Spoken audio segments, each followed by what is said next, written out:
আসসালামু আলাইকুম ওরহমতুল্লাহ। আমি মাহমুদুর হাসান শাহেদ আপনাদের স্বাগত জানাই আপনাদের প্রিয় ইউটিউব চ্যানেল সাহিত্যবিদে। আজ আমরা এমন একটি বিষয় নিয়ে আলোচনা করতে যাচ্ছি যা ইসলামী জীবন ব্যবস্থার অন্যতম গুরুত্বপূর্ণ ও বহু আলোচিত দিক, জিহাদ। এই পর্বে আমরা আলোচনা করব জিহাদের প্রকৃত উদ্দেশ্য কী এবং কেন এটি ইসলামের দৃষ্টিতে এতটা গুরুত্বপূর্ণ। আমাদের আলোচনার ভিত্তি হচ্ছে বিশ্ববিখ্যাত ইসলামী চিন্তাবিদ সাইয়েদ আবুল আলা মওদুদী রহমতুল্লাহি আলাইহের লেখা অমূল্য গ্রন্থ জিহাদের হাকিকাত, যার বাংলা অনুবাদ করেছেন মুফাক্কির ও অনুবাদক মোহাম্মদ আব্দুর রহিম সাহেব। আসুন কোরআন ও হাদিসের আলোকে এবং এই মূল্যবান বইয়ের বিশ্লেষণের মাধ্যমে আমরা জেনে নিই জিহাদ আসলে কি, কেন এটি ইসলামে অপরিহার্য একটি বিষয়, আর কিভাবেই বা এর ভুল ব্যাখ্যা আমাদের সমাজে বিভ্রান্তি ছড়ায়। ভিডিওটি সম্পূর্ণ দেখুন, ইনশাল্লাহ আপনি এক নতুন আলোতে জিহাদ দেখতে পাবেন। তাহলে চলুন দেরি না করে শুরু করি জিহাদের হাকিকাত। জিহাদের উদ্দেশ্য। নামাজ, রোজা, হজ ও জাকাত সম্পর্কে ইতিপূর্বে বিস্তারিত আলোচনা করা হয়েছে। সে আলোচনা প্রসঙ্গে বারবার আমি বলেছি যে এইসব ইবাদত অন্যান্য ধর্মের ইবাদতের ন্যায় নিছক পূজা উপাসনা এবং যাত্রার অনুষ্ঠান মাত্র নয়। কাজেই এ কয়টি কাজ করে ক্ষান্ত হলেই আল্লাহ তাআলা কারো প্রতি খুশি হতে পারেন না। মূলত একটি বিরাট উদ্দেশ্যে মুসলমানদেরকে প্রস্তুত করার জন্য এবং একটি বিরাট দায়িত্বপূর্ণ কাজে তাদেরকে সুদক্ষ করার উদ্দেশ্যেই এসব ইবাদত মুসলমানদের প্রতি ফরজ করা হয়েছে। এটা মুসলমানকে কিভাবে সেই বিরাট উদ্দেশ্যের জন্য প্রস্তুত করে এবং এর ভিতর দিয়ে মুসলমান কেমন করে সেই বিরাট কাজের ক্ষমতা ও যোগ্যতা লাভ করে, ইতিপূর্বে তা আমি বিস্তারিত রূপে বলেছি। এখন সেই বিরাট উদ্দেশ্যের বিশ্লেষণ এবং তার বিস্তারিত পরিচয় দানের চেষ্টা করব। এ বিষয়ে সংক্ষেপে বলা যায় যে মানুষের উপর থেকে গায়রুল্লাহর প্রভুত্ব বিদরিত করে শুধু আল্লাহর প্রভুত্ব কায়েম করাই এসব ইবাদতের মূল উদ্দেশ্য এবং এ উদ্দেশ্য লাভের জন্য মন প্রাণ উৎসর্গ করে সর্বাত্মকভাবে চেষ্টা করার নামই হচ্ছে জিহাদ। নামাজ, রোজা ও জাকাত প্রভৃতি ইবাদতের কাজগুলো মুসলমানকে এ কাজের জন্য সর্বতোভাবে প্রস্তুত করে, কিন্তু মুসলমানগণ যুগ যুগ ধরে এই মহান উদ্দেশ্য ও এই বিরাট কাজকে ভুলে আছে। তাদের সমস্ত ইবাদত বন্দেগী নিছক অর্থহীন অনুষ্ঠানে পরিণত হয়েছে। তাই আমি মনে করি যে জিহাদের সংক্ষিপ্ত পরিচয় এর অন্তর্নিহিত বিরাট লক্ষ্য উদ্দেশ্য সম্পর্কে সম্পূর্ণরূপে অবহিত হওয়ার জন্য কিছুমাত্র যথেষ্ট নয়। সেজন্য বিষয়টি সম্পর্কে বিস্তারিত আলোচনা করা আবশ্যক। দুনিয়ায় যত পাপ, অশান্তি আর দুঃখ দুর্দশা স্থায়ী হয়ে রয়েছে তার মূল কারণ হচ্ছে রাষ্ট্র এবং শাসন ব্যবস্থার মূলগত দোষ ত্রুটি। শক্তি এবং সম্পদ সবই সরকারের করায়ত্ত থাকে। সরকারই আইন রচনা করে এবং জারি করে দেশের নিয়ম শৃঙ্খলা রক্ষা, শাসন ইত্যাদির যাবতীয় ক্ষমতা সরকারের একচ্ছত্র অধিকারের বস্তু। পুলিশ ও সৈন্য সমান্তের শক্তি সরকারের কুক্ষিগত হয়ে থাকে। অতএব এতে আর কোনো সন্দেহ থাকতে পারে না যে যা কিছু অশান্তি এবং পাপ দুনিয়ায় আছে তা হয় সরকার নিজেই সৃষ্টি করে, নতুবা সরকারের প্রত্যক্ষ কিংবা পরোক্ষ সাহায্য ও সমর্থনে তা অবাধে অনুষ্ঠিত হতে পারছে। ৬ নং পৃষ্ঠা থেকে পড়ছি। কারণ দেশের কোনো জিনিসের প্রচার ও স্থায়িত্ব লাভের জন্য যে শক্তির আবশ্যক তা সরকার ছাড়া আর কারো থাকতে পারে না। চোখ খুলে তাকালেই দেখতে পাওয়া যায় দুনিয়ার চারিদিকে ব্যভিচার অবাধে অনুষ্ঠিত হচ্ছে। দালান কোঠায়, বাড়িতে প্রকাশ্যভাবে এই পাপকার্য সম্পন্ন হচ্ছে। কিন্তু এর কারণ কি?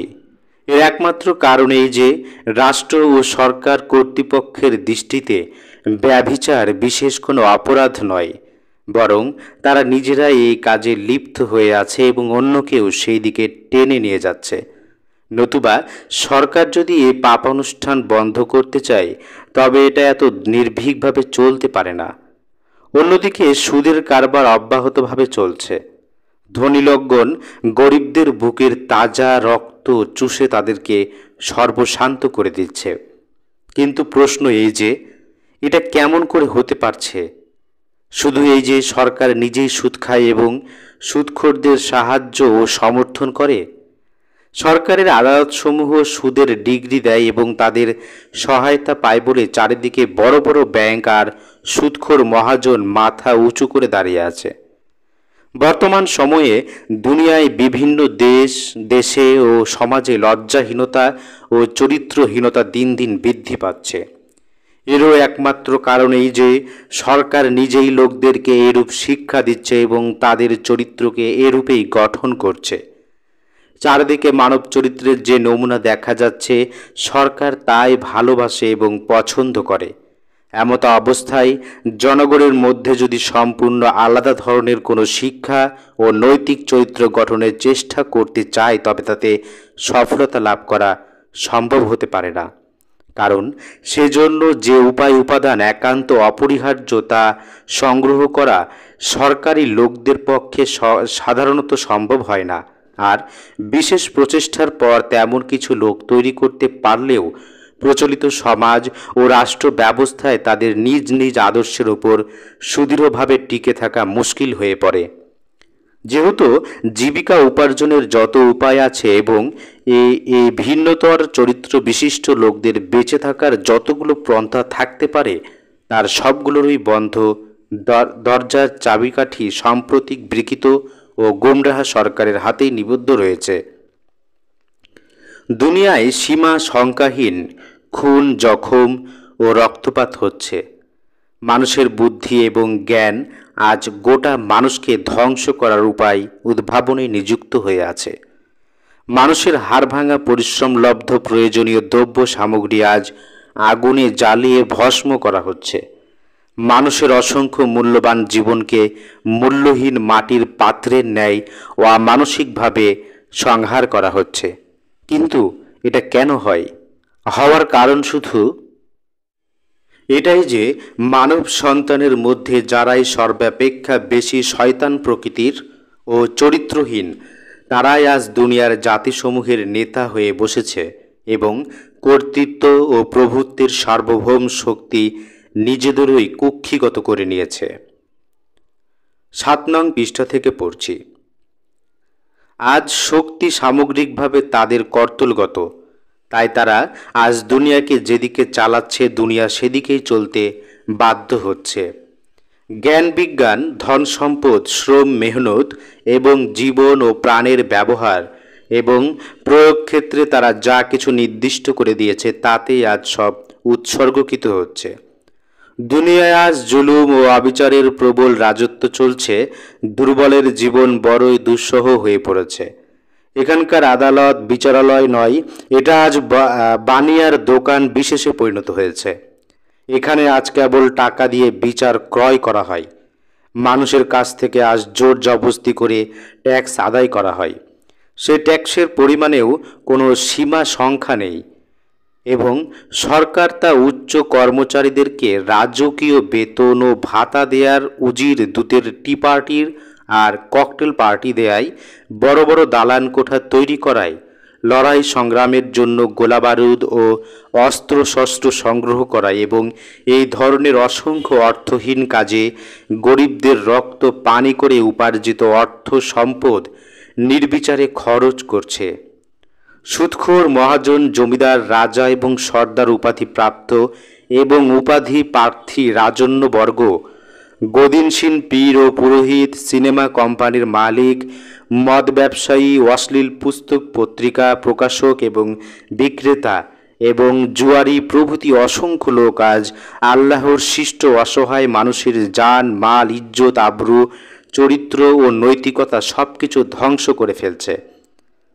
কিন্তু তাদেরকে বাধা দেবার কেউ নেই কেন? এজন্য যে রাষ্ট্রযন্ত্র বিপর্যস্ত হয়েছে। শক্তিমান লোকেরা নিজেরাই ভ্রান্ত হয়ে গেছে। তারা নিজেরা তো জুলুম করেই, পরন্তু অন্যান্য জালেমকেও সাহায্য করে। মোট কথা, দেশে দেশে যে জুলুমই অনুষ্ঠিত হচ্ছে তার একমাত্র কারণ এই যে সাম্প্রদায়িক সরকার এরই পক্ষপাতী এবং তা সে নীরবে সহ্য করে। এ দীর্ঘ আলোচনা থেকে আশা করি এই কথাটি সুস্পষ্ট হয়ে উঠছে যে সমস্ত বিপর্যয়ের মূল উৎস হচ্ছে হুকুমতের খারাপই।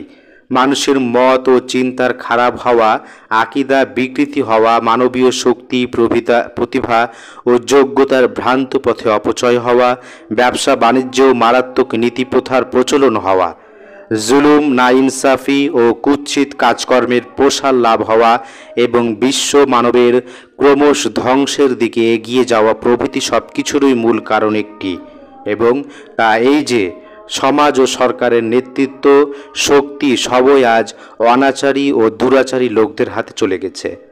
আর শক্তি ও সম্পদের চাবিকাঠি যদি খারাপ লোকদের হাতে থাকে এবং জীবিকা নির্বাহের সমস্ত উপায় যদি তাদেরই করায়ত্ত হয়ে থাকে, তবে শুধু যে তারাই আরও খারাপ হয়ে যাবে তাই নয়, বরং সমগ্র দুনিয়াকে আরও অধিক ধ্বংসের দিকে ঠেলে দেবে।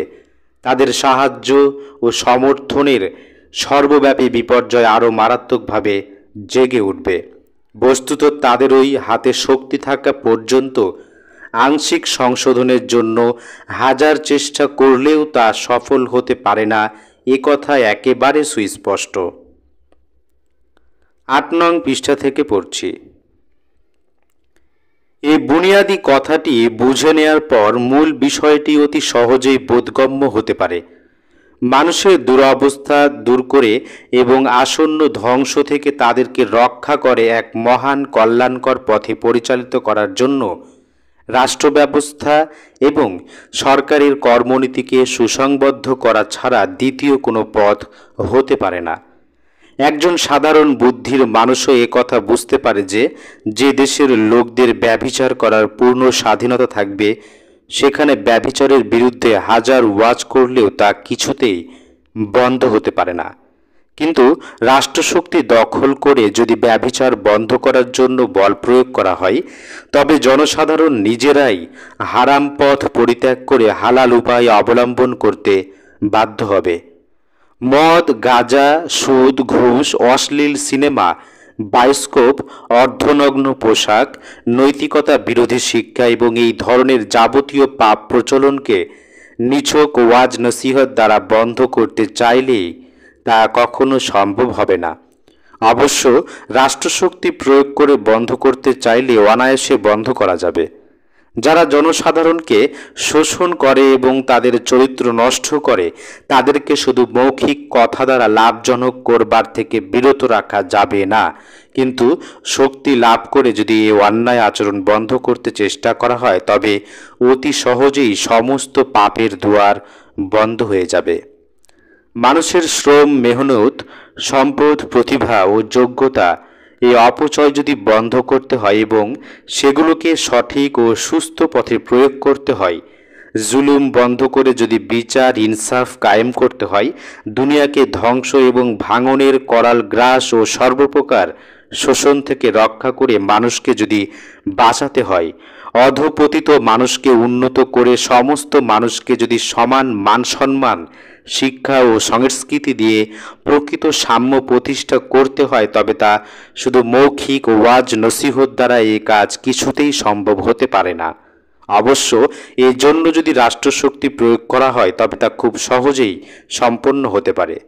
অতএব এতে আর কোনো সন্দেহ নেই যে সমাজ সংস্কারের কোনো প্রচেষ্টাই রাষ্ট্রশক্তি প্রয়োগ ছাড়া সাফল্যমণ্ডিত হতে পারে না। এ কথা আজ এতই সুস্পষ্ট হয়ে গেছে যে এটা বোঝার জন্য খুব বেশি চিন্তা গবেষণার আবশ্যক হয় না। ৯ নং পৃষ্ঠা থেকে পড়ছি। আজ দুনিয়ার বুক থেকে প্রকৃতপক্ষে যে ব্যক্তি ফিতনা ফাসাদ দূর করতে চাইবে এবং দুনিয়ার মানুষের দুরবস্থা দূর করে শান্তি এবং সমৃদ্ধি স্থাপন করতে অন্তর দিয়ে কামনা করবে, তার পক্ষে আজ শুধু ওয়াজ ও উপদেশদাতা হওয়া একেবারেই অর্থহীন। আজ তাকে উঠতে হবে এবং ভ্রান্ত নীতিতে স্থাপিত সরকার ব্যবস্থাকে খতম করে দিয়ে ভ্রান্ত নীতি অনুসারী লোকদের হাত থেকে রাষ্ট্রশক্তি কেড়ে নিয়ে সঠিক নীতি এবং খাঁটি ইসলামী নীতির রাষ্ট্র ও সরকার গঠন করতে হবে। এই তথ্য বুঝে নেওয়ার পর আর এক কদম সামনে অগ্রসর হন। এই কথা ইতিপূর্বে প্রমাণিত হয়েছে যে দুনিয়ার মানুষের জীবনে যত কিছু খারাপি ও অশান্তি প্রসারিত হচ্ছে তার মূলীভূত কারণ হচ্ছে রাষ্ট্র ও সরকারের ভ্রান্তি। এবং এ কথাও বুঝিয়ে দেওয়া হয়েছে যে সংশোধন যদি করতে হয় তবে এর মূল শিকড়ের সংশোধন করতে হবে সর্বাগ্রে।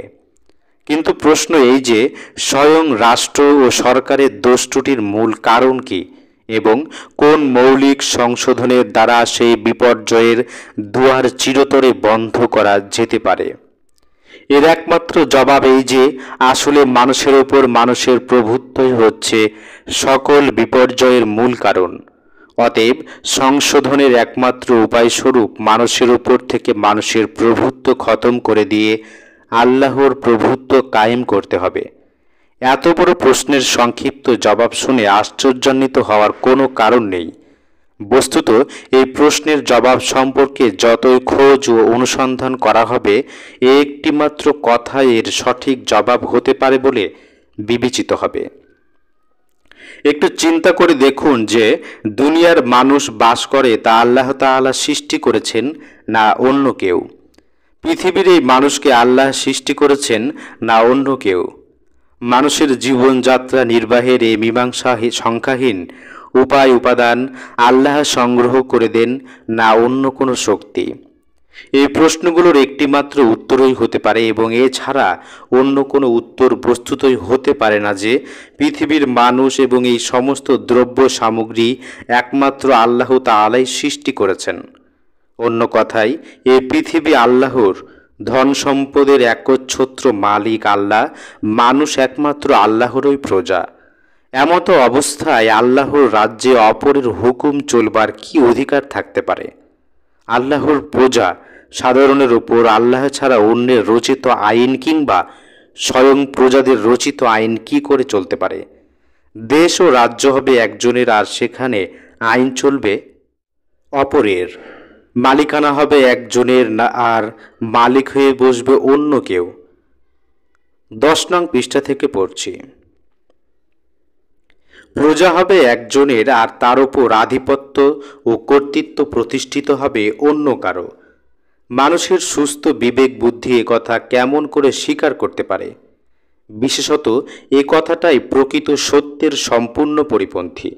আর যেহেতু এটা প্রকৃত সত্যের সম্পূর্ণ খেলাপ, তাই যখনই এবং যেখানেই এরূপ হয়েছে সেখানে তারই পরিণাম অত্যন্ত মারাত্মক হয়েছে। যেসব মানুষ আইন প্রণয়ন ও প্রভুত্ব করার অধিকার লাভ করে তারা নিজেরা স্বাভাবিক মূর্খতা ও অক্ষমতার দরুনই নানারূপ বিরাট বিরাট ভুল করতে বাধ্য হয়। আবার অনেকটা নিজেদের পাশবিক লালসার বশবর্তী হয়ে ইচ্ছা করে জুলুম ও অবিচার করতে শুরু করে। তার প্রথম কারণ এই যে মানবীয় সমস্যা ও ব্যাপারসমূহের সুষ্ঠু সমাধান ও পরিচালনার জন্য অবশ্য প্রয়োজনীয় নির্ভুল নিয়মকানুন রচনা করার মতো জ্ঞান বুদ্ধি এবং বিদ্যায় তাদের থাকে না। দ্বিতীয়ত তাদের মনে আল্লাহর ভয় এবং আল্লাহর কাছে জবাবদিহি করার আতঙ্ক আদৌ থাকে না বলেই তারা একেবারে বল্গাহারা পশু হয়ে যায়। এবং এটাই হচ্ছে সবচেয়ে বেশি মারাত্মক। যে মানুষের মনে আল্লাহর ভয় এক বিন্দু থাকবে না এবং কোনো উচ্চতর শক্তির কাছে জবাবদিহি করার চিন্তাও যার হবে না, বরং যার মন এই ভেবে নিশ্চিন্ত হবে যে আমার কাছে কৈফিয়ত যেতে পারে এমন কোনো শক্তি কোথাও নেই, এই ধরনের মানুষ যখন শক্তি লাভ করবে তখন তারা যে বল্গাহারা হিংস্র পশুতে পরিণত হবে তাতে আর সন্দেহ নেই। কথা বোঝার জন্য খুব বেশি বুদ্ধি জ্ঞানের আবশ্যকতা করে না। এসব লোকের হাতে যখন মানুষের জীবন প্রাণ এবং রিজিক ও জীবনযাত্রার প্রয়োজনীয় জিনিসের একচ্ছত্র কর্তৃত্ব এসে পড়বে, যখন কোটি কোটি মানুষের মস্তক তাদের সামনে অবনমিত হবে, তখন তারা সততা, ন্যায়পরায়ণতা ও সুবিচারের আদর্শ রক্ষা করে চলবে এমন আশা কি কিছুতেই করা যায়? তারা পরের হক কেড়ে নিতে, হারাম উপায়ে ধন লুণ্ঠন করতে এবং আল্লাহর বান্দাগণকে নিজেদের পশুবৃত্তির দাসানুদাস বানাতে চেষ্টা করবে না। এই ভরসা কিছুতেই করা যেতে পারে না। এমন ব্যক্তি নিজেরা সৎপথে থাকবে এবং অন্য মানুষকে সঠিক পথে পরিচালিত করবে, এমন কোনো যুক্তি আছে কি? কখনো না। মূলত তা সম্ভব হতে পারে না। হওয়া বিবেক বুদ্ধি সম্পূর্ণ পরিপন্থী। হাজার হাজার বছরের অভিজ্ঞতা এর বিরুদ্ধে সাক্ষ্য দিচ্ছে।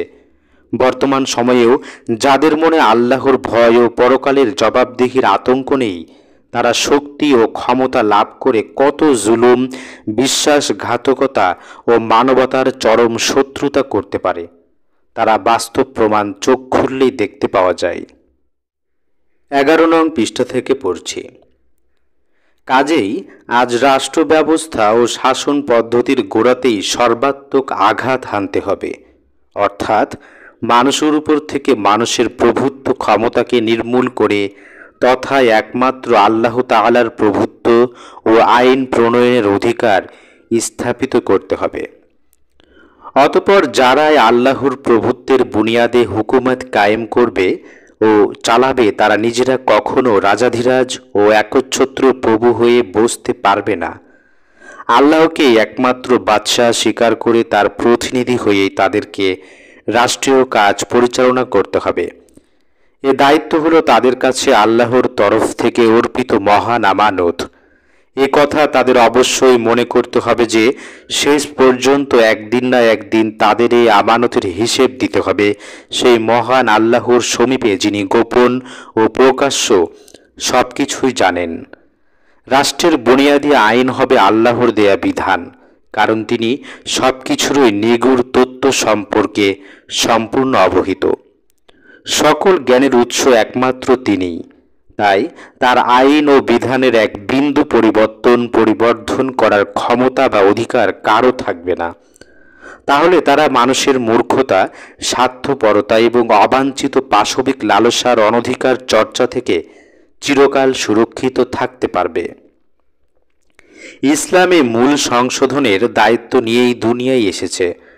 সমগ্র বিপর্যয়ের মূল উৎসকে এটা এমনইভাবে সংশোধন করতে চাই, আল্লাহকে যারা নিজেদের বাদশাহ কেবল মৌখিক আর কাল্পনিক বাদশাহই নয়, প্রকৃত বাদশাহ বলে স্বীকার করবে এবং তিনি তার নবীর মধ্যস্থতায় যে বিধান দুনিয়ায় পাঠিয়েছেন তাকে যারা বিশ্বাস করবে, ইসলাম তাদের কাছে এই দাবি উত্থাপন করে যে তারা যেন তাদের বাদশাহর রাজ্যে তার আইন ও বিধান জারি করার জন্য সচেষ্ট হয়। সেই বাদশাহর যেসব প্রজা বিদ্রোহী হয়েছে এবং নিজেরাই রাজাধিরাজ হয়ে বসেছে, তাদের শক্তি ক্ষুণ্ণ করতে হবে, আর আল্লাহর প্রজাবৃন্দকে অন্য শক্তির প্রজা হওয়ার বিপদ থেকে রক্ষা করতে হবে। আল্লাহকে আল্লাহ এবং তার আইনকে জীবন বিধান বলে স্বীকার করাই ইসলামের দৃষ্টিতে কিছুমাত্র যথেষ্ট নয়, বরং সে সাথে এই কর্তব্য আপনা আপনি তাদের উপর আবর্তিত হয় যে তোমরা যেখানেই বাস করো, যে দেশ বা রাজ্যেই তোমাদের বাসস্থান হোক না কেন, সেখানেই মানুষের সংশোধন প্রচেষ্টায় আত্মনিয়োগ করতে হবে। সেখানকার ভ্রান্ত রাষ্ট্র ব্যবস্থা বদলিয়ে সঠিক ব্যবস্থায় প্রতিষ্ঠিত করতে হবে। আল্লাহদ্রোহী নাস্তিক ও আল্লাহ নির্দিষ্ট সীমা লঙ্ঘনকারী লোকদের হাত থেকে আইন রচনা ও দায়িত্ব নিজেদের হাতে গ্রহণ করে আল্লাহর বিধান অনুসারে পরকালে জবাবদিহির জাগ্রত অনুভূতি সহকারে আল্লাহকে আলিমুল গাইব মনে করেই রাষ্ট্রীয় কার্য সম্পন্ন করা। বস্তুত এই উদ্দেশ্যে চেষ্টা সাধনা করার নামই জিহাদ। 12 নং পৃষ্ঠা থেকে পড়ছি। প্রভুত্ব ও রাষ্ট্র পরিচালনার অধিকার মূলতই অত্যন্ত জটিল, দায়িত্বপূর্ণ কাজ, সন্দেহ নেই। তা লাভ করার বাসনা কারো মনে জাগ্রত হলেই তার মধ্যে স্বভাবতই লালসার লেলিহান শিখা চলে ওঠে। পৃথিবীর ধন সম্পদ ও মানুষের উপর কর্তৃত্ব করার অধিকার লাভ হলেই মানুষের মধ্যে সুপ্ত লালসা জেগে ওঠে। তখন মানুষের উপর নিরঙ্কুশ প্রভুত্ব বিস্তারের স্পৃহা সৃষ্টি হয়। রাষ্ট্রীয় ক্ষমতা হস্তগত করা খুব কঠিন কাজ নয়, কিন্তু তা লাভ করার পর নিজে খোদা না হয়ে আল্লাহর অনুগত দাস হিসেবে কর্তব্য পালন করা অধিকতর কঠিন ব্যাপার। কাজেই এক ফিরাউনকে পদচ্যুত করে তুমি নিজে যদি সেখানে ফেরাউন হয়ে বসো, তাহলে আসলে লাভ কিছুই হলো না। কাজেই এই বিরাট অগ্নি পরীক্ষার সম্মুখীন হওয়ার পূর্বে ইসলাম তোমাকে যে জন্য সর্বতোভাবে তৈরি করে দেয়া অপরিহার্য মনে করে। স্বয়ং তোমার মন ও মগজ থেকে স্বার্থপরতা ও আত্মগম্ভীরতা দূর না হলে, তোমার মন ও আত্মা নির্মল না হলে, নিজের বা জাতীয় স্বার্থের খাতিরে লড়াই করার পরিবর্তে খালেসভাবে আল্লাহর সন্তোষ লাভ ও বিশ্ব মানবের কল্যাণ সাধনের উদ্দেশ্য সাধন এও সংগ্রাম করতে প্রস্তুত না হলে, উপরন্তু রাষ্ট্রশক্তি লাভ করার পর নিজের লোভ লালসা ও দুষ্প্রবৃত্তির অনুসরণ করে খোদা হয়ে বসার পরিবর্তে প্রাণে ঐকান্তিক আগ্রহের সাথে আল্লাহর বিধান অনুসরণ করে রাষ্ট্র পরিচালনা করার যোগ্যতা না জন্মালে, রাষ্ট্রশক্তি লাভের দাবি উত্থাপন করা এবং দুনিয়ার বাতিল শক্তির সাথে লড়াই শুরু করে দেওয়ার কোনো অধিকারই কারো থাকতে পারে না। কালেমা পড়ে ইসলামের সীমার মধ্যে প্রবেশ করলেই ইসলাম তোমাকে মানুষের উপর আক্রমণ করার অধিকার বা অনুমতি দেয় না, কারণ তখন তুমিও ঠিক সেই দুষ্কার্য করতে শুরু করবে যা করছে দুনিয়ার বর্তমান আল্লাহদ্রোহী ও জালেম লোকগণ। বরং এত বড় বিরাট দায়িত্ব গ্রহণ করার আদেশ দেওয়ার পূর্বে ইসলাম তোমার মধ্যে সেই দায়িত্ব যথাযথভাবে পালন করার যোগ্যতা সৃষ্টি করতে চায়। বস্তুত ইসলামে নামাজ, রোজা, হজ, জাকাত ইত্যাদি ইবাদত সমূহ এই উদ্দেশ্যে প্রস্তুতির জন্য নির্দিষ্ট হয়েছে। দুনিয়ার সমস্ত রাষ্ট্রশক্তি নিজ নিজ সৈন্যবাহিনী, পুলিশ ও সিভিল সার্ভিসের কর্মচারীদের সর্বপ্রথম এক বিশেষ ধরনের ট্রেনিং দিয়ে থাকে। 13 নং পৃষ্ঠা থেকে পড়ছি। সেই ট্রেনিংয়ে উপযুক্ত প্রমাণিত হলে পরে তাকে নির্দিষ্ট কাজে নিযুক্ত করা হয়। ইসলামও তার কর্মচারীদের সর্বপ্রথম এক বিশেষ পদ্ধতির ট্রেনিং দিতে চায়। তারপরই তাদের জিহাদ ও ইসলামী হুকুমত কায়েম করার দায়িত্ব দেয়া হয়। তবে এই উভয়ের মধ্যে বিরাট পার্থক্য রয়েছে। দুনিয়ার রাষ্ট্রসমূহ তাদের কর্মচারীদের যেই কাজে নিযুক্ত করে থাকে তাতে নির্মল নৈতিক চরিত্র, মনের নিষ্কুশলতা ও পবিত্রতা এবং আল্লাহর ভয় সৃষ্টির কোনো আবশ্যক হয় না।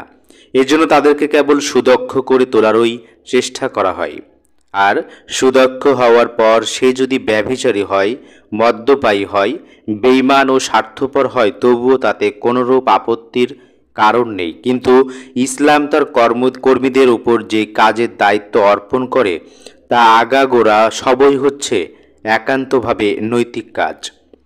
অতএব ইসলামে তাদের সুদক্ষ করে তোলার দিকে যতখানি লক্ষ্য দেয়া হয়, তাদের মধ্যে আল্লাহর ভয় জাগিয়ে তোলা এবং তাদের মন আত্মাকে পবিত্র করার দিকে গুরুত্ব দেয়া হয় তদপেক্ষা অনেক বেশি। ইসলাম তাদের মধ্যে এতখানি শক্তি জাগাতে চায় যে যখন তারা দুনিয়ার বুকে আল্লাহর হুকুমত কায়েম করার দাবি নিয়ে উঠবে, তখন যেন তারা নিজেদের ওই দাবির ঐকান্তিকতা ও সততা বাস্তব ক্ষেত্রে প্রমাণ করে দেখাতে পারে।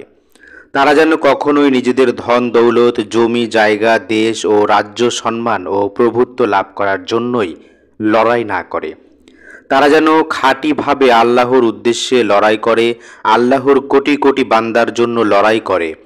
আর এ কথা যেন কাজকর্মের ভেতর দিয়ে স্বয়ংস্ফূর্তভাবেই প্রমাণিত হয়।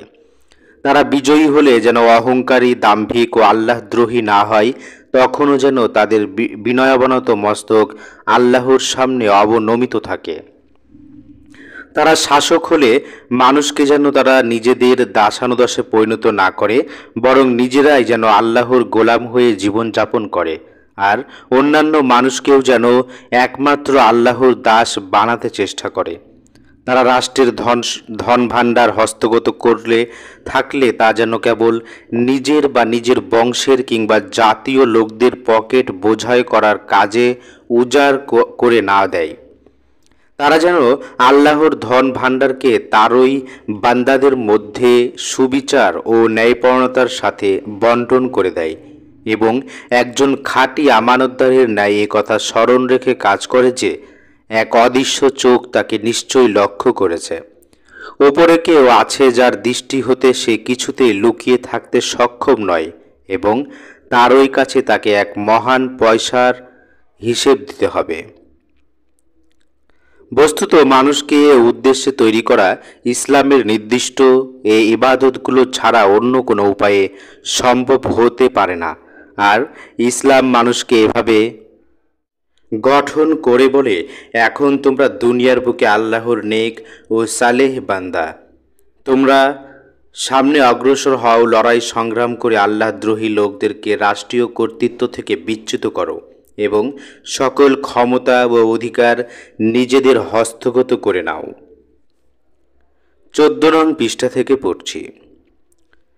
সহজেই বুঝতে পারা যায় যেখানে সৈন্যবাহিনী, পুলিশ, আদালত, জেল ও কর ধার্যরণ ইত্যাদি সকল সরকারি কাজের ভারপ্রাপ্ত কর্মচারীগণ আল্লাহ ভীরু হবে, পরকালে আল্লাহর কাছে জবাবদিহি করার অনিবার্যতা সম্পর্কে সচেতন হবে, যেখানে রাষ্ট্র ও শাসন পরিচালনার সমস্ত নিয়মকানুন আল্লাহর বিধানের ভিত্তিতে রচিত হবে, সেখানে অবিচার ও অজ্ঞতার কোনো অবকাশ নেই, যেখানে পাপ ও পাপানুষ্ঠানের সমস্ত পথ যথাসময়ে বন্ধ করে দেয়া হয়। সরকার নিজেই শক্তি ও সামর্থ্য ব্যয় করে ন্যায় ও পুণ্যের ও পবিত্র ভাবধারার বিকাশ সাধনে সচেষ্ট হয়, তথায় মানবতা ও যে সর্বাঙ্গীন কল্যাণ লাভ করতে পারবে তাতে বিন্দুমাত্র সন্দেহ থাকতে পারে না। এই ধরনের সরকার যদি ক্রমাগত চেষ্টা যত্নের সাহায্যে কিছুকাল পর্যন্ত লোকদের চরিত্র ও স্বভাব প্রকৃতি গঠন করতে নিযুক্ত থাকে, হারাম পন্থায় অর্থলাভ, পাপ, জুলুম, নির্লজ্জতা ও নৈতিক চরিত্রহীনতার সকল উৎস বন্ধ করে দেয়া হয়, ভুল ত্রুটিপূর্ণ শিক্ষা ও প্রশিক্ষণ নীতি বন্ধ করে সুস্থ ও নিখুঁত শিক্ষা ব্যবস্থা দ্বারা লোকদের মনোভাব ও চিন্তাধারা তৈরি করতে থাকে, তবে তার অধীনে সমাজে সুবিচার ও ন্যায়পরায়ণতা, শান্তি, নিরাপত্তা, সচ্চরিত্র ও সৎ প্রকৃতির পবিত্র পরিবেশে মানুষ জীবনযাপনের সুযোগ লাভ করবে। তখন মানুষের আমূল পরিবর্তন সূচিত হবে। পাপিষ্ঠ ও আল্লাহদ্রোহী নেতৃত্বাধীনে দীর্ঘকাল বসবাস করার ফলে যে চোখ অন্ধ হয়ে গিয়েছিল, ধীরে ধীরে তা সঙ্গই সত্যদ্রষ্ট ও সত্যনিষ্ঠ হয়ে উঠবে। নৈতিক পঙ্কিলতার মধ্যে পরিবেষ্টিত থাকার দরুন যে দিল মসি লিপ্ত ও মলিন হয়ে গেছে, ধীরে ধীরে তা দর্পণের ন্যায় স্বচ্ছ হয়ে যাবে এবং সত্যের প্রভাব গ্রহণের যোগ্যতা জেগে উঠবে। প্রকৃতপক্ষে আল্লাহই যে সকলের একমাত্র রব, তিনি ছাড়া আর কেউ যে বন্দেগী পাওয়ার যোগ্য নয় এবং যে নবীজির মারফত ও সত্যের পয়গাম লাভ করছে, তিনি যে সত্য ও সত্যবাদী নবী, এই তথ্য গভীরভাবে হৃদয়ঙ্গম করা তখনকার পরিবেশে সকলের পক্ষে সহজ হবে। আজ যে কথা বুঝিয়ে দেয়া খুবই কঠিন মনে হয়, তখন তাই সকলের মগজে আপনা আপনি স্থান লাভ করবে। আজ বক্তৃতা ও বই পুস্তকের সাহায্যে যেই কথা বোঝানো যায় না, তখনকার দিনে সেই কথা এতদূর সহজবদ্ধ হবে যে তাতে নামমাত্র জটিলতা অনুভূত হবে না। 15 নং পৃষ্ঠা থেকে পড়ছি। মানুষের মন গড়া মত ও পথ অনুযায়ী কাজকর্ম সম্পন্ন হওয়া এবং আল্লাহ নির্ধারিত বিধান অনুযায়ী কার্য সম্পাদনের মধ্যে যে বিরাট পার্থক্য রয়েছে তা যারা প্রত্যক্ষ করতে পারবে, আল্লাহর পরিপূর্ণ একত্ব, তাওহীদ এবং তার পয়গাম্বরের সত্যতার প্রতি বিশ্বাস স্থাপন তাদের পক্ষে খুবই সহজ এবং তা অবিশ্বাস্য করা অত্যন্ত কঠিন হয়ে পড়বে। বস্তুত ফুল ও কাঁটার পার্থক্য জেনে নেয়ার পর ফুল আহরণ করা সহজ এবং কাঁটা সংগ্রহ করা কষ্টকর হয়ে থাকে। তখনকার দিনে ইসলামের সত্যতা অস্বীকার করা এবং কুফর ও শিরককে আঁকড়িয়ে থাকা বড়ই কঠিন হবে। সম্ভবত খুব বেশি হলেও 1010 জন লোকের মধ্যে এতখানি গোঁড়ামি পাওয়া যেতে পারে, তার বেশি নয়। নামাজ, রোজা, হজ ও জাকাত যে কোনো বৃহত্তর উদ্দেশ্যের জন্য ফরজ করা হয়েছে, পূর্বোক্ত আলোচনা থেকে আশা করি পাঠকগণ তা সুস্পষ্ট রূপে বুঝতে পেরেছেন।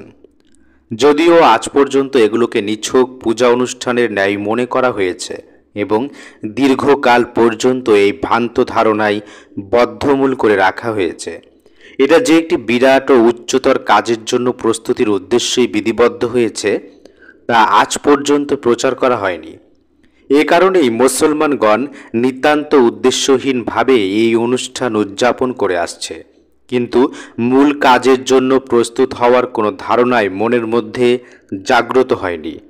যদিও মূলত এর জন্যই এই ইবাদতসমূহ ফরজ হয়েছে, কিন্তু আমি কথা বলতে চাই যে জিহাদের বাসনা না হলে এবং জিহাদকে উদ্দেশ্য হিসেবে গ্রহণ না করলে এই ইবাদতসমূহ একেবারে অর্থহীন। এই ধরনের অর্থহীন অনুষ্ঠান পালন করে যদি আল্লাহর নৈকট্য লাভ সম্ভব মনে করা হয়, তবে বিচারের দিন এর সত্যতা চূড়ান্তভাবে প্রমাণিত হবে। দ্বিতীয় অধ্যায়, জিহাদের গুরুত্ব। ইতিপূর্বে বিভিন্ন পুস্তিকায় দিন, শরিয়াত ও ইবাদত প্রভৃতি ইসলামী পরিভাষাসমূহের বিস্তারিত অর্থ লিখিত হয়েছে। এখানে প্রসঙ্গত তার দিকে সামান্য ইঙ্গিত করাই যথেষ্ট হবে। দিন অর্থ আনুগত্য করা। আইনকেই বলা হয় শরিয়াত। ইবাদত অর্থ বন্দেগী ও দাসত্ব। আপনি কারো আনুগত্য স্বীকার করলে এবং তাকে নিজের শাসক ও বিধানদাতা হিসেবে মেনে নিলে তার অর্থ এই হবে যে আপনি তার দিন গ্রহণ করেছেন। পরন্তু আপনি যখন তাকে নিজের বিধানদাতা হিসেবে স্বীকার করলেন এবং কার্যত আপনি তার প্রজা হলেন, তখন তার আদেশ নিষেধ ও তার নির্ধারিত নিয়ম পন্থা আপনার জন্য আইন কিংবা শরিয়াতের মর্যাদা পেল। এমতো অবস্থায় আপনি তার শরিয়াত অনুযায়ী জীবনযাপন করেন। তিনি যা কিছু দাবি করেন আপনি তা পূরণ করেন। তার প্রত্যেকটি হুকুম আপনি পালন করেন। তার নিষিদ্ধ কাজ থেকে বিরত থাকেন। যে সীমার মধ্য থেকে আপনার কাজ তারা করা তিনি সঙ্গত ঘোষণা করবেন, সেই সীমার মধ্য থেকে আপনি কাজ করতে থাকেন। শুধু তাই নয়, নিজেদের পারস্পরিক সম্পর্ক, সম্বন্ধ, কাজকর্ম, আত্মীয়তা, শত্রুতা ও মামলা মোকদ্দমা সব কিছুই তার নির্দিষ্ট নিয়ম বিধান অনুযায়ী সম্পন্ন করেন। তারই মত ও ফায়সালাকে চূড়ান্ত বলে মনে করেন ও তার সামনে মাথা নত করেন। কাজেই আপনার এই আচরণকে তার ইবাদত বা বন্দেগী বলে অভিহিত করা হয়। এ বিশ্লেষণে আমরা সুস্পষ্টরূপে বোঝা গেল যে দিন মূলত রাষ্ট্র সরকারকেই বলা হয়। শরিয়াত হচ্ছে এর আইন এবং এর আইন ও নিয়ম প্রথা যথারীতি মেনে চলাকে বলা হয় ইবাদত।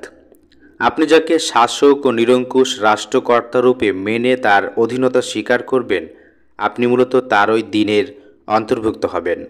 আপনার এর শাসক ও রাষ্ট্রকর্তা যদি আল্লাহ হন, তবে আপনি তার দিন এর অধীন হলেন।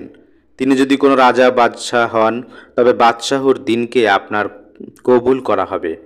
বিশেষ কোনো জাতিকে এই মর্যাদা দিলে সেই জাতির ওই দিন গ্রহণ করা হবে, আর আপনার নিজের জাতি বা নিজ দেশের জনগণকে সেই অধিকার দিলে জনগণের দিনই আপনি গ্রহণ করলেন। মোট কথা, যারই আনুগত্য করবেন প্রকৃতপক্ষে আপনি তারই দিন পালন করতে থাকবেন এবং যারই আইন আপনি মেনে চলবেন মূলত তারই ইবাদত করা হবে। 17 নং পৃষ্ঠা থেকে পড়ছি। এ কথার পরে এই সহজ কথাটিও বুঝতে এতটুকু কষ্ট হবার কথা নয় যে একজন মানুষ একই সময়কালে দুইটি দিন কোনোরূপে পালন করতে পারে না। বিভিন্ন শাসকের মধ্যে এক সময়ের মূলত ও কার্যত একজনকেই অনুসরণ করা সম্ভব। বিভিন্ন আইনের মধ্যে একটি আইন মানুষের জীবনের দায়িত্ব নিতে পারে এবং অসংখ্য মাবুদের মধ্যে একজনেরই ইবাদত করা আপনার পক্ষে সম্ভব। যদি প্রশ্ন করা হয় যে আকীদা বিশ্বাসের দিক দিয়ে আমরা একজনকে শাসনকর্তা মানব আর বাস্তব ক্ষেত্রে আনুগত্য করব অপরজনের এবং বন্দেগী করব তৃতীয় একজনের আইন অনুযায়ী, এতে আপত্তি কি থাকতে পারে? এর উত্তর এই যে এটা হতে পারে, বস্তুত এখন চারিদিকে এটাই হচ্ছে। কিন্তু জেনে রাখুন, এটা পরিষ্কার শিরিক, আর শিরিকের সবটাই সম্পূর্ণ মিথ্যা। বাস্তব ক্ষেত্রে আপনি যারই আইন পালন করে চলবেন মূলত তারই দিন আপনার পালন করা হবে। অতএব যার আনুগত্য আপনি করেন না তাকে শাসনকর্তা এবং তার দিনকে নিজের দিন বলে প্রকাশ করা বিরাট মিথ্যা ছাড়া কী বা হতে পারে? মুখে এ কথা প্রচার করলে কিংবা মন দিয়ে তা বুঝতে থাকলে তাতে লাভ কী এবং বাহ্য জগতে তার কী বা ফল পাওয়া যেতে পারে? আপনার জীবনের যাবতীয় কাজকর্ম যখন একজনের শরিয়াত নির্দিষ্ট সীমা লঙ্ঘন করে আর কার্যত আপনি অপর কোনো শরিয়াত পালন করতে থাকেন, তখন সেই শরিয়াত মেনে চলা সম্পর্কে আপনার দাবি কি একেবারে অর্থহীন হয়ে যায় না? বাস্তব ক্ষেত্রে আপনি যখন একজনের বন্দেগী করেন, তখন অন্য কাউকে নিজের মাবুদ বলে প্রচার করা এবং নিজের মস্তক তার সামনে অবনত করা কি একটি কৃত্রিম ব্যাপারে পরিণত হয় না? কারণ প্রকৃতপক্ষে আপনি তারই হুকুম পালন করে চলেন, তারই নিষিদ্ধ কাজ থেকে আপনি বিরত থাকেন, তারই নির্দিষ্ট সীমার মধ্য থেকে সকল কাজ সম্পন্ন করেন এবং তারই উপস্থাপিত নিয়মপন্থা আপনি বাস্তব ক্ষেত্রে পালন করে চলেন। নিজেদের মধ্যে লেনদেনও তারই দেয়া নিয়মনীতি অনুসারে করে থাকেন। আপনার যাবতীয় ব্যাপারে ও কাজকর্মে আপনি তার সিদ্ধান্ত গ্রহণ করেন। আপনাদের পারস্পরিক সম্পর্ক, সংগঠন এবং অধিকার বন্টনের কাজও তারই দেয়া বিধান অনুযায়ী করে থাকেন। শুধু তাই নয়, তারই দাবি ও নির্দেশ অনুযায়ী আপনি আপনার মন, মগজ ও হাত পায়ের সমগ্র শক্তি, প্রতিভা, সমুপার্জিত সমস্ত ধন সম্পদ এবং সর্বশেষ নিজের মহামূল্যবান জীবন প্রাণ পর্যন্ত তার সামনে পেশ করে থাকেন। অতএব আপনার কাজ যদি আকীদা, বিশ্বাসের বিপরীত হয়, তবে আপনার বাস্তব কাজই হবে আসল ধার্তব্য ব্যাপার। এমস্ত অবস্থায় নিছক আকীদা বিশ্বাসের কোনো মূল্য নেই, তা হিসেবের মধ্যে আসতে পারে না। 18 নং পৃষ্ঠা থেকে পড়ছি। এমন আকীদা বিশ্বাসের গুরুত্বই বা কী হতে পারে, বাস্তবে যার কোনো অস্তিত্ব নেই? বাস্তব ক্ষেত্রে একজন লোক যদি বাদশাহর দিন মেনে চলে, তবে আল্লাহর দিনের কোনো স্থানই সেখানে হতে পারে না। অনুরূপভাবে বাস্তব কাজকর্ম যদি জনগণের দিন কিংবা ইংল্যান্ড, জার্মান দেশ বা রাজ্যের দিন পালন করা হয়, তবে সেখানেও আল্লাহর দিনের আদৌ কোনো স্থান লাভ হতে পারে না। পক্ষান্তরে আপনি যদি আল্লাহর দিন মেনে চলেন, তবে অন্যান্য কোনো দিনের স্থানই সেখানে হবে না। এক কথায় এটা চূড়ান্তভাবে মনে রাখা দরকার যে শিরিক নিছক মিথ্যা ছাড়া আর কিছুই নয়। এই তত্ত্ব বুঝে নেওয়ার পর কোনো দীর্ঘ ও জটিল আলোচনা ছাড়া আপনি স্বয়ংস্ফূর্তভাবে উপলব্ধি করতে পারবেন যে দিন যাই এবং যে ধরনেরই হোক না কেন, রাষ্ট্র ও সরকারি কর্তৃত্ব ছাড়া তার কোনো মূল্য নেই। গণদিন, শাহী দিন, কমিউনিস্ট দিন কিংবা আল্লাহর দিন যাই হোক না কেন, একটি দিনেরও প্রতিষ্ঠা রাষ্ট্রশক্তি ছাড়া আদৌ সম্ভব নয়। প্রসাদের শুধু কাল্পনিক চিত্র, যার বাস্তব কোনো অস্তিত্ব নেই, যেমন অর্থহীন। অনুরূপভাবে রাষ্ট্র সরকার ছাড়া একটি দিন, এর জীবন ব্যবস্থা ও সম্পূর্ণরূপে নিরর্থক। আপনি যখন বাস করবেন বাস্তব প্রতিষ্ঠিত প্রসাদে, তারই দ্বারে প্রবেশ করবেন, তা থেকে বের হবেন, তার ছাদ ও প্রাচীরের ছায়া আপনাকে আশ্রয় দান করবে, তখন এক কাল্পনিক প্রসাদের রঙিন চিত্র হতে কী ফায়দা আপনি আশা করতে পারেন? আপনাকে তো বসবাসের সমস্ত ব্যবস্থা করতে হবে বাস্তবে প্রতিষ্ঠিত প্রসাদ অনুযায়ী। পরন্তু একটা চিত্র অনুযায়ী নির্মিত প্রসাদে বসবাস শুরু করে অন্য প্রসাদের চিত্র কল্পনা করা কিংবা তার প্রতি নিছক একটা ভক্তি বা বিশ্বাস রাখার বাস্তব ক্ষেত্রে কী ফল পাওয়া যেতে পারে? একটি কাল্পনিক প্রসাদ মনের মধ্যে রেখে বাস্তব বসবাস অন্য কোনো প্রসাদে করা কতখানি হাস্যকর ব্যাপার, তা সহজেই অনুমেয়। মস্তিষ্কের মধ্যে যে প্রসাদের কাল্পনিক চিত্র রয়েছে, তাকে কখনো প্রসাদ বলা যায় না, আর তাতে বসবাস করাও কারো পক্ষে সম্ভব নয়। এ উদাহরণ অনুযায়ী কোনো দিনকে সত্য দিন হিসেবে শুধু বিশ্বাস করারই কোনো অর্থ হয় না। মানুষ যখন বাস্তব জীবনযাপন করবে একটি দিন অনুসারে, তখন অন্য কোনো দিনকে কাল্পনিকভাবে বিশ্বাস করা একেবারে অর্থহীন। কাল্পনিক দিনকে অনুরূপভাবে দিন বলা যায় না এবং কল্পিত প্রসাদের ন্যায় কাল্পনিক দিনকেও প্রকৃত দিনরূপে গ্রহণ করতে পারে না। বাস্তব ক্ষেত্রে যার ক্ষমতা স্বীকৃত ও কর্তৃত্ব স্থাপিত হবে, যার আইন কার্যত চলবে এবং যার দেয়া ব্যবস্থা অনুযায়ী মানব জীবনের যাবতীয় কাজকর্ম সুসম্পন্ন হবে। বস্তুত দিন তার হবে। 19 নং পৃষ্ঠা থেকে পড়ছি।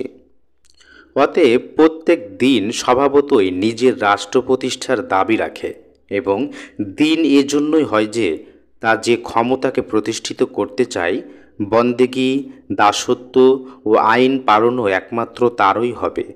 একটি উদাহরণ দেয়া হচ্ছে। গণদিন অর্থ কী? একটি দেশের অধিবাসী জনগণই সেখানে নিজস্ব ক্ষমতা ও প্রভুত্বের মালিক হয়।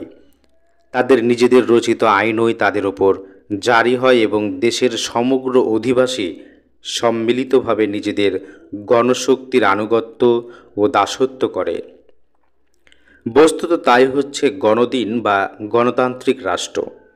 কাজেই দেশের প্রকৃত ক্ষমতায় যতদিন জনগণ রচিত আইন জারি না হয় ততদিন পর্যন্ত এই গণদিন বা গণরাষ্ট্র কিছুতেই প্রতিষ্ঠিত হতে পারে না।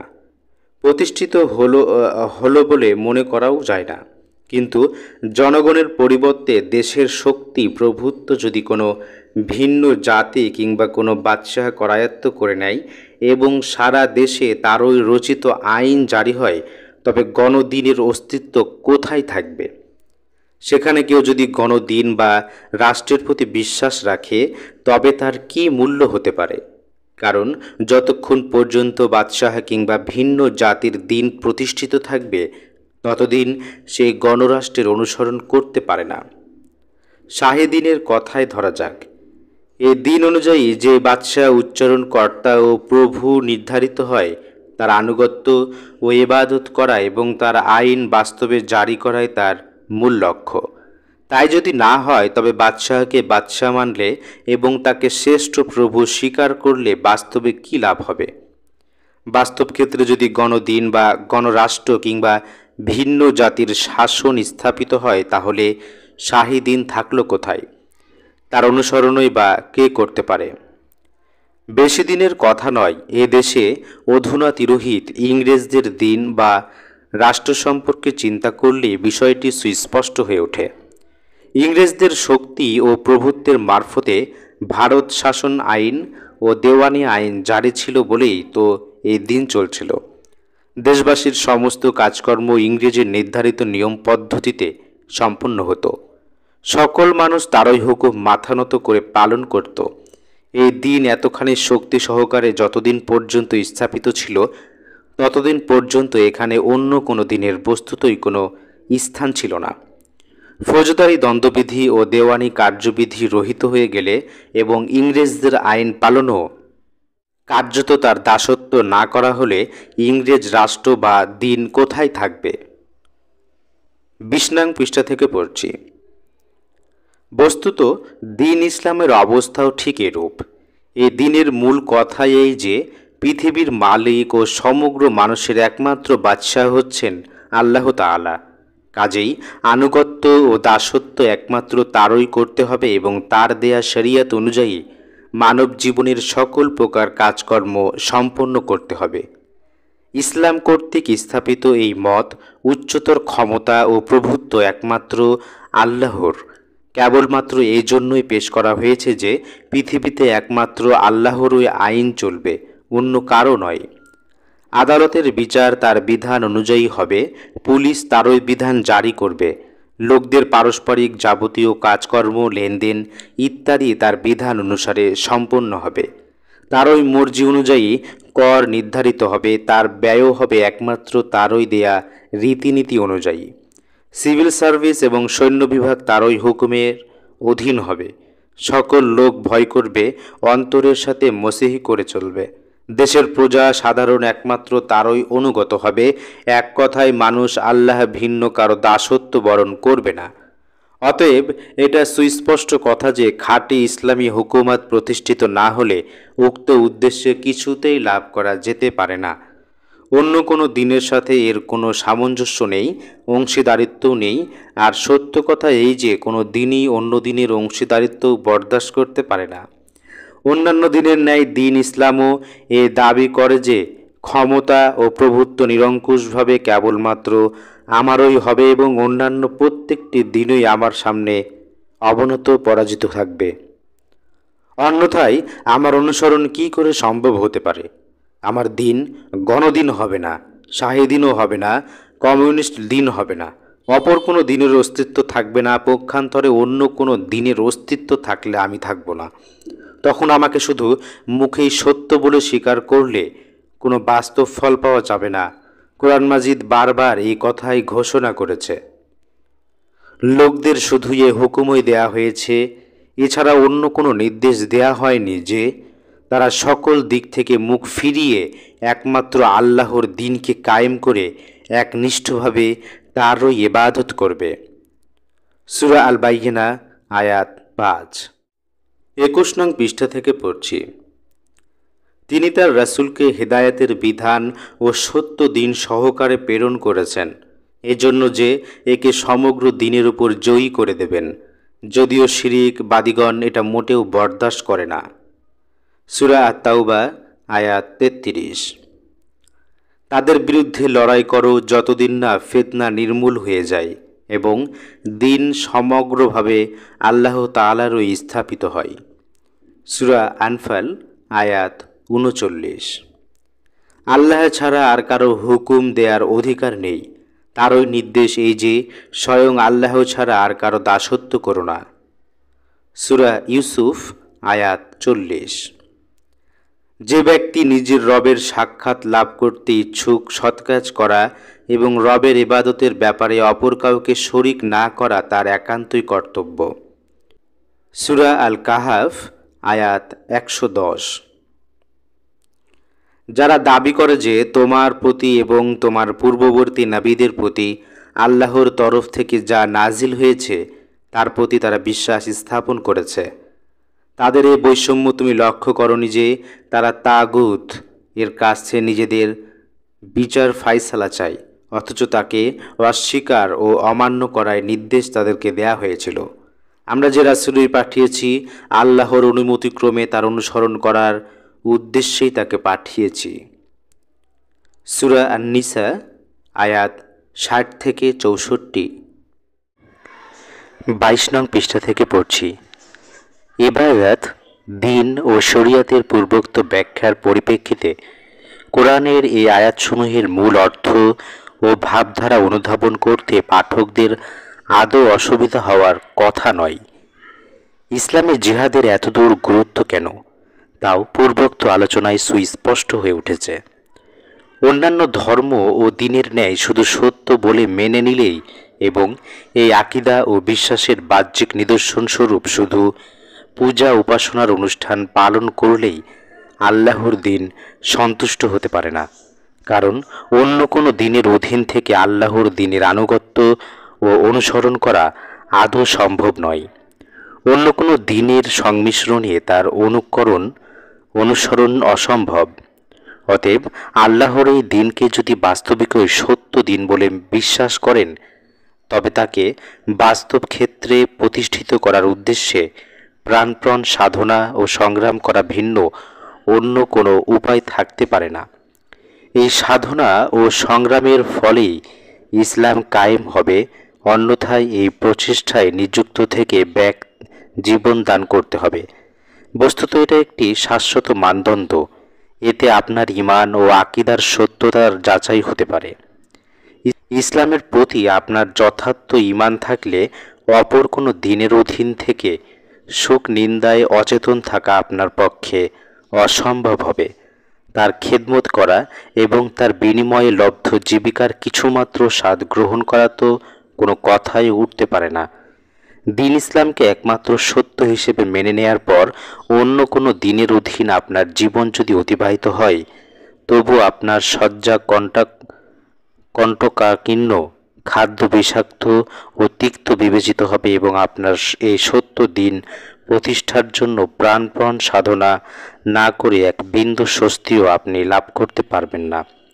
কিন্তু আল্লাহর দ্বীন ভিন্ন অন্য কোনো দ্বীনের অধীন জীবনযাপন করাই আপনার যদি তৃপ্তি লাভ হয় এবং সেই অবস্থায় আপনার মন সন্তুষ্ট ও আশ্বস্ত হয়ে থাকেন, তবে আপনি আদৌ ঈমানদার নন। আপনি মনোযোগ দিয়ে যতই নামাজ পড়েন, দীর্ঘ সময় ধরে মোরাকাবা করেন আর কোরআন হাদিসের ব্যাখ্যা করেন, ও ইসলামের দর্শন প্রচার করেন না কেন, কিন্তু আপনার ঈমানদার না হওয়া সম্পর্কে কোনো সন্দেহ নেই। দিন ইসলাম বিশ্বাস করে অন্য কোনো দিনের প্রতি যে সন্তুষ্ট থাকবে তার সম্পর্কে এটাই চূড়ান্ত কথা। কিন্তু যেসব মুনাফিক অন্যান্য দিনের নিষ্ঠাপূর্ণ খেদমত করে কিংবা অন্য কোনো দিন যথা গণদিন প্রতিষ্ঠার জন্য সাধনা ও চেষ্টা করে, তাদের সম্পর্কে কী বা বলা যায়? মৃত্যু দূরে নয়, যখন তা উপস্থিত হবে তখন তাদের বৈষয়িক জীবনের আমলনামা স্বয়ং আল্লাহই তাদের সামনে উপস্থিত করবেন। বস্তুত এরা নিজেদেরকে যদি মুসলমান বলে মনে করে তবে এটা তাদের চরম নির্বুদ্ধিতা ভিন্ন আর কিছুই নয়। তাদের সুষ্ঠু বুদ্ধি থাকলে তারা নিজেরাই বুঝতে পারত যে একটি দিনকে সত্য বলে মানা ও স্বীকার করা আর বাস্তব ক্ষেত্রে অপর কোনো দিনের প্রতিষ্ঠায় সন্তুষ্ট থাকা কিংবা সেই কাজে অংশগ্রহণ করা ও সেজন্য চেষ্টা করা পরস্পর বিরোধী কাজ। আগুন ও পানি তো হয় মিলতে পারে, কিন্তু আল্লাহর প্রতি ঈমানের সাথে এরূপ কার্যপদ্ধতির কোনো সামঞ্জস্যই হতে পারে না। কোরআন শরীফে এই সম্পর্কীয় সমস্ত আয়াত এখানে উল্লেখ করা সম্ভব নয়, মাত্র কয়েকটি আয়াত এখানে উদ্ধৃত হলো। তারা কি মনে করে নিয়েছে যে ঈমান এনেছি বললেই তাদেরকে মুক্তি দেয়া হবে? এই ব্যাপারে তাদেরকে বিন্দুমাত্র পরীক্ষা করা হবে না, অথচ তাদের পূর্বে যারা ঈমানের দাবি করেছে তাদেরকে আমরা পরীক্ষা করেছি, যেন আল্লাহ জানতে পারেন যে ঈমানের দাবি করার ব্যাপারে কে খাঁটি ও সত্যবাদী এবং কে মিথ্যাবাদী। সূরা আল আনকাবুত আয়াত 2-3। কিছু সংখ্যক লোক এমন আছে যারা আল্লাহর প্রতি ঈমান আনার দাবি করে, কিন্তু আল্লাহর পথে তারা যখনই নির্যাতিত হয়েছে তখনই মানুষের নির্যাতনে তারা এতদূর ভীত হয়ে পড়েছে ঠিক যতখানি ভীত হওয়া উচিত আল্লাহর আযাবের। অথচ তোমার রবের কাছ থেকে সাফল্য ও বিজয় লাভ হলে এরাই অগ্রসর হয়ে বলবে, আমরা তোমাদের সাথেই ছিলাম। এদের মনে কথা কি আল্লাহ জানেন না? তবুও কোন সব লোক প্রকৃত মুমিন এবং কোন সব লোক মুনাফিক তা আল্লাহ অবশ্যই দেখে নেবেন। সূরা আল আনকাবুত আয়াত 10-11। 24 নং পৃষ্ঠা থেকে পড়ছি। মুমিনগণকে বর্তমান অবস্থায় ছেড়ে দেয়া আল্লাহর নীতি বিরোধী, কেননা এখন সত্যবাদী, মিথ্যাবাদী এবং খাঁটি ঈমানদার ও মুনাফিক একাকার হয়ে আছে। আল্লাহ পবিত্র ও পাপীদের মধ্যে নিশ্চয়ই তারতম্য করবেন। সূরা আলে ইমরান আয়াত 179। তোমরা কি মনে করো তোমাদেরকে আল্লাহ এমনি ছেড়ে দেবেন, অথচ তোমাদের মধ্যে কে জিহাদ করেছে আর আল্লাহ ও তার রাসূল এবং মুমিন লোকদেরকে ত্যাগ করে অন্য লোকদের সাথে গোপন সম্পর্ক স্থাপন করেনি, তা এখনও আল্লাহ তাআলা পার্থক্য করে দেখেননি। সূরা তাওবা আয়াত 16। তুমি কি ওসব লোকের কথা চিন্তা করে দেখেছ যারা অভিশপ্ত লোকদের সাথে বন্ধুত্ব করে? মূলত এরা না তোমাদের আপন লোক না তাদের, এরা শয়তানের দলভুক্ত। সাবধান, শয়তানের দলই শেষ পর্যন্ত ব্যর্থ হবে। যারা আল্লাহ এবং তার রাসূলের সাথে দ্বন্দ্বে লিপ্ত হয়, দ্বীন ইসলাম প্রতিষ্ঠার বিরুদ্ধাচারণ করে, তারা নিশ্চয়ই পরাজিত হবে। আল্লাহর চূড়ান্ত ফয়সালা এই যে আমি আল্লাহ এবং আমার রাসূলগণই জয়ী হবে। প্রকৃত শক্তিশালী পরাক্রমশালী হচ্ছেন আল্লাহ তাআলা। সূরা মুজাদালা 25 নং পৃষ্ঠা থেকে পড়ছি। উল্লেখিত আয়াতসমূহ থেকে সুস্পষ্টরূপে প্রমাণিত হচ্ছে যে আল্লাহর দ্বীন ইসলাম ছাড়া অন্য কোনো দিন কোথাও বাস্তব ক্ষেত্রে প্রতিষ্ঠিত থাকলে তথাকার সত্যনিষ্ঠ আদর্শবাদী মুমিনদের পরিচয় এই হবে যে এই বাতিল দিন নির্মূল করে প্রকৃত আল্লাহর দিন প্রতিষ্ঠার জন্য তারা সাধনা করবে। তারা যদি বাস্তবিক তাই করে, নিজেদের সমগ্র শক্তি এ উদ্দেশ্যে নিযুক্ত করে, নিজেদের প্রাণ পর্যন্ত কোরবানি দেয় ও সকল প্রকার ক্ষতি, লোকসান ও আকাতরে বরদাস্ত করে, তবে তাদের সাচ্চা ঈমানদার হওয়ায় কোনো সন্দেহ নেই। তাদের চেষ্টা সাধনা সাফল্য লাভ করল কি করল না সেই প্রশ্ন অবান্তর। কিন্তু তারা যদি বাতিল দিনের প্রতিষ্ঠায় সন্তুষ্ট ও আশ্বস্ত থাকে কিংবা তাকে জয়ী ও প্রতিষ্ঠিত রাখার কাজেই স্বয়ং প্রবৃত্ত হয়ে অংশগ্রহণ করে, তবে তাদের ঈমানদার হওয়ার দাবি একেবারেই মিথ্যে, তাতে বিন্দুমাত্র সন্দেহ নেই। পরন্তু দিন ইসলাম প্রতিষ্ঠার ব্যাপারে নানা প্রকার বাধা প্রতিবন্ধকতার কথা যারা ওজোর হিসেবে পেশ করে থাকে, উল্লেখিত আয়াতসমূহে আল্লাহ তাদেরও জবাব দিয়েছেন। দিন ইসলাম প্রতিষ্ঠার জন্য যখন কোথাও চেষ্টা করা হবে, কোনো না কোনো বাতিল দিন পূর্ণ শক্তি সহকারে তথায় পূর্ব থেকে প্রতিষ্ঠিত থাকবেই। সকল প্রকার শক্তি ক্ষমতা তার দখলে থাকবে, জীবিকার ভাণ্ডার তারই কক্ষিগত হবে এবং মানব জীবনের সকল ক্ষেত্রেই তার প্রভাব প্রবল থাকবে। এরূপ একটি সুপ্রতিষ্ঠিত দিনকে চূর্ণ করে আপন কোনো দিন প্রতিষ্ঠার ব্যাপারটি আর যাই হোক কোনো কুসুমাস্তীর্ণ পথ হতে পারে না। পরম শান্তি ও স্বস্তি সহকারে নবাবী চালে কাজ করলে এ উদ্দেশ্য কখনোই সফল হতে পারে না, আর তা কখনো সম্ভব নয়। বাতিল দিনের অধীন থেকে কিছু না কিছু বৈষয়িক সুখ শান্তি লাভ হতে থাকবে, আর সেই সাথে দিন ইসলামও প্রতিষ্ঠিত হবে, এটা একেবারেই অসম্ভব। এ বিরাট কাজ তখনই সম্পন্ন হতে পারে যখন বাতিল দিনের মাধ্যমে প্রাপ্ত সকল অধিকার, স্বার্থ ও যাবতীয় আয়েশ হারামকে আপনারা পদাঘাত করতে প্রস্তুত হবেন এবং এই কাজে যত ক্ষতি লোকসানেরই সম্মুখীন হতে হয়, সাহসের সাথে আপনারা তা বরদাস্ত করতে প্রস্তুত থাকবেন।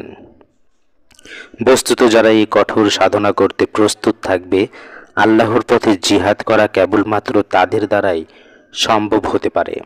কিন্তু এই ধরনের লোক সকল সমাজে মুষ্টিমেয় থাকে, আর যারা দিন ইসলাম অনুসরণ করে চলতে চাইলেও সুখ স্বাচ্ছন্দ্য ত্যাগ করতে প্রস্তুত নয়, তাদের সম্পর্কে আমি কোনো ভবিষ্যদ্বাণী করতে চাই না। তারা নিরাপদে নিজেদের নফসের খেদমত করতে থাকুক। সত্যের মুজাহিদগণ দুঃখ নির্যাতন অকাতরে ভোগ করে এই পথে অপরসীম কুরবানি দিয়ে যখন দিন ইসলাম প্রতিষ্ঠিত করে দেবে, তখনই তারা এসে বলবে, আমরা তো তোমাদেরই দলের লোক, অতএব এখন আমাদেরও প্রাপ্য অংশ দাও। সমাপ্ত। আলহামদুলিল্লাহ, আজকের আলোচনায় আমরা জানতে পারলাম জিহাদ মানে শুধু যুদ্ধ নয়, বরং এটি এক বিস্তৃত জীবন সংগ্রাম, যা অন্যায়, অবিচার, জুলুম ও শিরিক মূর্তি পূজার বিরুদ্ধে সত্য প্রতিষ্ঠার লড়াই। সৈয়দ আবুল আলা মওদুদী রহমতুল্লাহি আলাই তার বই জিহাদের হাকিকাতে অন্তত গভীরভাবে জিহাদের উদ্দেশ্য ও গুরুত্বকে ব্যাখ্যা করেছেন। এই আলোচনার মাধ্যমে আমরা সেই শিক্ষারই কিছু ঝলক দেখার চেষ্টা করেছি। ইসলামকে যারা শুধুমাত্র ইবাদতের ধর্ম মনে করেন, তাদের জন্য এই বিষয়গুলো জানা অন্তত প্রয়োজন। আমরা যেন জিহাদের প্রকৃত অর্থ বুঝে সেটা জীবনে বাস্তবায়নের চেষ্টা করি, এটাই আমাদের কামনা। যদি ভিডিওটি আপনার কাছে উপকারী মনে হয় তাহলে লাইক করুন, শেয়ার করুন এবং এমন চিন্তাশীল আলোচনা পেতে চ্যানেলটি সাবস্ক্রাইব করতে ভুলবেন না। আল্লাহ আমাদের সবাইকে বুঝার এবং আমল করার তৌফিক দিন। আসসালামু আলাইকুম ওয়া রাহমাতুল্লাহি ওয়া বারাকাতুহু।